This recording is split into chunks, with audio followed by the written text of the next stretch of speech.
My dear students of 8th standard, I, Selvin George from Bachpan and 7-star convent school, going to start the chapter of history.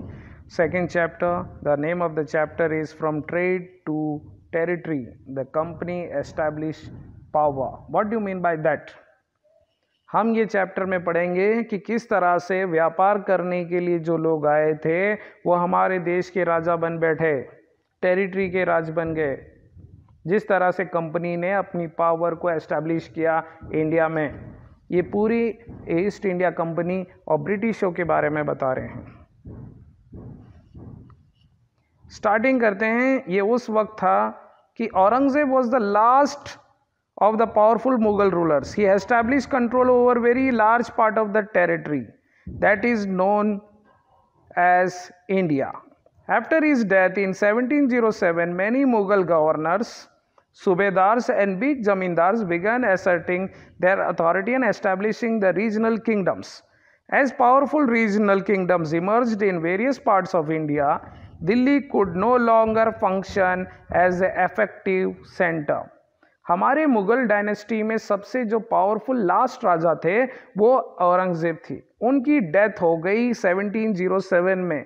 जब उनकी death हो रही थी वो India पूरा cover करते थे, उनके साम्राज्य में आता था। उनके डेथ के बाद उनके जो सूबेदार थे, नवाब थे, उनके जो गवर्नर्स थे, इन्होंने अपने आप अपनी अथॉरिटी बना ली और जिस एरिया में ये गवर्नर थे या नवाब थे उधर इन्होंने अपना राज्य स्थापित कर दिया। बोला कि हम तो अपना राज्य बनाएंगे। और जो सेंटर था, जो मुगल वंशज थे, वो कमज़ोर पड़ गए और वहाँ से वो डायरेक्ट नहीं कर पाए, वो इफेक्टिव कंट्रोल नहीं कर पाए, क्योंकि इनके जो सामंत थे, जो सूबेदार थे, जो नवाब थे, वो इतने पावरफुल हो गए थे कि जो सेंटर में जो मुगल राजा था उसकी वैल्यू ख़त्म हो गई थी, उसके पास उतनी पावर नहीं बची थी। इसके कई कारण हैं, हम आगे जाके इसके ऊपर डिस्कशन करेंगे। By the second half of the 18th century, however, a new power was emerging in political horizon, the British. Did you know that the British originally came as a small trading company and were reluctant to acquire territories? How then did they come to the masters of the vast empire? ये chapter में हम लोग यही discuss करेंगे। Second half of the 18th century में आते आते इस देश में एक नया पॉलिटिकल पावर उभरा। उस पॉलिटिकल पावर का नाम है ब्रिटिश। लेकिन ब्रिटिश हमारे देश में जब आए थे वो एक मामूली सा एक व्यापार करने के लिए आए थे, छोटी मोटी कंपनी थी और वह यहाँ पे एक ज़मीन तक खरीदना नहीं चाहते थे। तो वो किस तरह से इतने बड़े एम्पायर के मालिक बन बैठे, इसके ऊपर हम बात करेंगे। East India Company comes to east.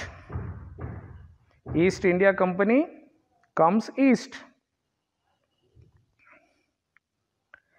In 1600, the East India Company acquired a charter from the ruler of England, Queen Elizabeth I, granting it the sole right to trade with East.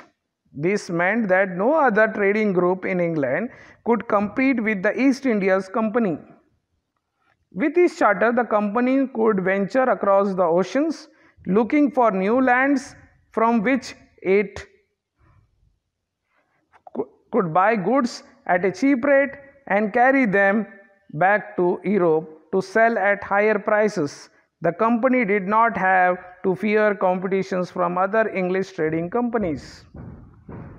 1600 में east India company ने queen, उस वक्त की जो queen थी Elizabeth one, उनसे एक agreement, एक ट्रीटी साइन कर ली थी, एक आदेश जारी करवा लिया था कि जो भी व्यापार होगा ईस्ट के कंट्रीज़ के साथ, ईस्ट के लोगों के साथ, ईस्ट यानी ईस्ट साइड में, ईस्ट के डायरेक्शन में, वो सिर्फ ईस्ट इंडिया कंपनी से ही किया जाएगा और इसके अलावा कोई भी व्यापारी, कोई भी कंपनी इंग्लैंड का ईस्ट के देशों के साथ नहीं कर पाएंगे, यानी इंडिया के साथ नहीं कर पाएंगे। और इन्हें यह अधिकार मिल गया था कि वो समंदर पार करके व्यापार कर सकते हैं, नई ज़मीनों पे जा सकते हैं, वहाँ व्यापार कर सकते हैं, वहाँ से सस्ते दामों पर गुड्स खरीद के इंग्लैंड में आके हायर दामों पे बेच सकते थे। पूरा व्यापार उनके हाथ में आ गया था। Mercantile trading companies in those days made profit primarily by excluding competition. so that they could buy cheap and sell dear. ये मर्केंटाइल कंपनीज ज़्यादातर ये सोचते थे उस वक्त की कंपटीशन ही नहीं होना चाहिए, ताकि हम सस्ते में सामान खरीदें और अच्छा खासे में बेचें ताकि प्रॉफिट कमा सके. Royal charter however could not prevent other European powers from entering the eastern market. By this time the first English ship sailed down the west coast of Africa around the Cape of Good Hope and crossed the Indian Ocean. The Portuguese have already established their presence in the western coast of India and had their base in Goa. देखो ये royal charter ने England के लोगों के लिए तो रोक दिया कि भाई ईस्ट इंडिया कंपनी ही करेगी, लेकिन दूसरे यूरोपियन ट्रेडर्स को तो रोक नहीं सकते थे क्योंकि वो तो दूसरे देश के थे. तो उन्होंने वहाँ के देश के लोग चालू हो गए और हमारे देश में आके मतलब ईस्ट के आके व्यापार करना स्टार्ट किया. ऐसे ही जब पहला जहाज ईस्ट इंडिया कंपनी का हमारी तरफ आ रहा था, उस वक्त हमारे वेस्ट कोस्ट में ऑलरेडी व्यापार स्टार्ट हो गया था पोर्चुगीज का. जो पहला उनकी ये जगह थी Goa. Who had discovered this sea route to India in 1498. उन्होंने जो पोर्चुगीज एक्सप्लोरर थे उन्होंने पहला समुद्री रास्ता 1498 में ढूंढ लिया था. By the 17th century, the Dutch too were exploring the possibilities of trade in the Indian Oceans. Soon the French traders arrived in the scene. धीरे धीरे डच ट्रेडर्स भी इंडिया में व्यापार ढूंढ रहे थे और लास्ट में फ्रांस भी इंडिया पहुंच गए व्यापार करने के लिए. The problem was that all the companies were interested in buying the same thing. The fine qualities of cotton and silk produced in India had a big market in Europe. Pepper, cloves, cardamom, cinnamon too were in great demand. Problem ये थी सारी companies को कि ये लोग एक ही चीज़ खरीदना चाहते थे हमसे, अच्छी क्वालिटी की कॉटन के कपड़े और कॉटन सिल्क के कपड़े जो हमारे देश में बनते थे, हमारे यहाँ के पेपर यानी काली मिर्च,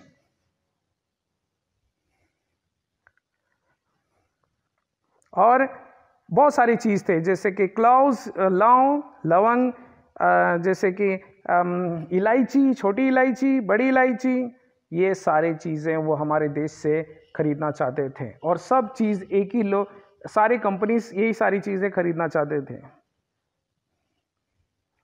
Competitions among the European companies inevitably pushed the price at which these goods could be purchased, and this reduced the profits that could be earned. The only way the trading companies could flourish was by eliminating the rival competitors. The urge to secure market thereafter led to fierce battle between the trading companies through the 17th and the 18th century. They regularly sank each other's ships, blockaded routes, and prevented rival ships from moving with supplies off. ये क्या हो गया कि सब companies एक ही चीज़ खरीदना चाहते थे, इसके कारण गुड्स के प्राइस बढ़ गए और ये ज़्यादा प्रॉफिट कमा नहीं सकते थे. तो ज़्यादा प्रॉफिट कमाने के लिए इनके पास एक ही रास्ता था कि एक दूसरे राइवल्स को ख़त्म कर देना, यानी उनको व्यापार करने नहीं देना. तो अक्सर ये होता था एक दूसरे के जहाज़ों को हमला करके उसे डुबा देते थे, ब्लॉकेड कर देते थे कि वो आ नहीं सके, ताकि वो अपने शिप्स को लेके जाए और अच्छे दामों पे बेच सके अपने सामानों को. Goods trade was carried on with arms and trading posts were protected through fortification. This effort to fortify settlements and carry on profitable trade also led to intense conflict with local rulers. The company therefore found it difficult to separate trade from politics. और इसी कारण ये आपस में लड़ते थे. ये चाहते थे, फोर्टिफिकेशन करते थे, किले बना देते थे, अपने सेना रखते थे, और धीरे धीरे अपने प्रॉफिट के चक्कर में लोकल राजाओं से भी लड़ने लगे ताकि ये अपना प्रॉफिट को मेंटेन कर सकें. तो ये व्यापार और इसमें अंतर नहीं कर पाए कि दोनों को साथ लेके चलना पड़ रहा था इन्हें. Today's topic is enough. You read the chapter, read the paragraph, find the hard words, write in your notebook and find the meanings of in Hindi and English so that you can learn it. This will increase your vocabulary so that you can write the answers in your own words. Thank you.